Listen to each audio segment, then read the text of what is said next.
President Biden is drawing criticism over his trip to Michigan today to tout the expansion of the semiconductor plant. Former Michigan gubernatorial candidate Tudor Dixon had this to say.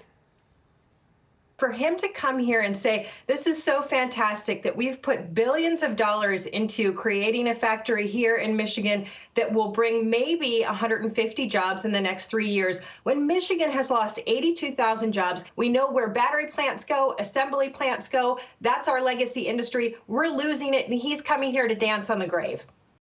Let's bring in Indiana Senator Mike Braun. Senator, what do you think about her comments? The president going to Michigan to dance on the graves of jobs that are not being created in that state?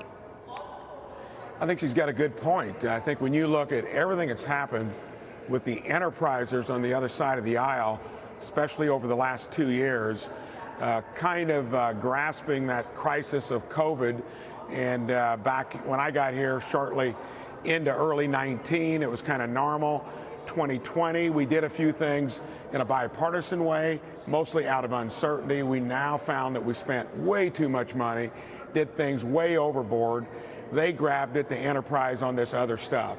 I think it's silly to go there and talk about that when you shut our energy independence down.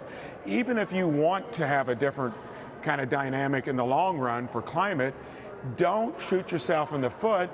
China and other places aren't paying attention to it. This is scrambling when you made the wrong moves politically, and I think that's part of what we need to articulate better of why that doesn't make sense. But Americans are facing well, in Indiana, where you obviously your state, here in New York, here comes winter.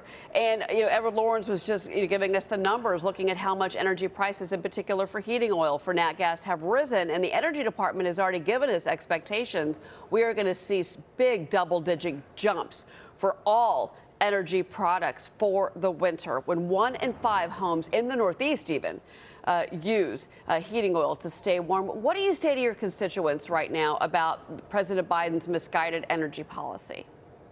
I'd say don't fall for it. They think they're good at explaining stuff after the fact, when anybody that can explain what happened, look at pre-COVID. No inflation, energy independence, and we were soaring into being in such a surplus situation that we would have weathered all of this. Then you shut the economy down on top of it. No, those were bad policies. They seized the moment and have given us this. I wish it were more articulately explained into the midterms. We didn't do that well enough. Now we can't let them get by with this. And dancing on the graves is a good metaphor to use. A lot of other ones out there, we need to start using them more, not let them get by with causing all the trouble and then trying to rationalize it. Well, I keep saying the House controls the purse strings. That's next year.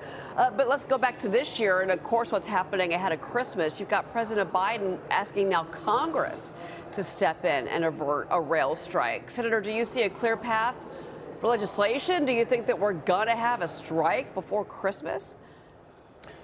This has got them squirming over there because they generally kowtow to the big union bosses. I'm concerned about workers across the spectrum. I ran a business for 37 years. That's the key. I think we as Republicans are more lined up with them. Even with big corporations in these highly concentrated industries, you've got to have union representation to give the worker a voice. In this case, when unions push too hard, when it's especially coming from leadership, using the moment to try to get more leverage for who knows what, I think it's going to pass pretty easily. The economy is weak enough from all the mistakes they made that we talked about over the last few minutes. All right, Senator Mike Braun, it's great to have you here, Senator. We appreciate your time. My pleasure.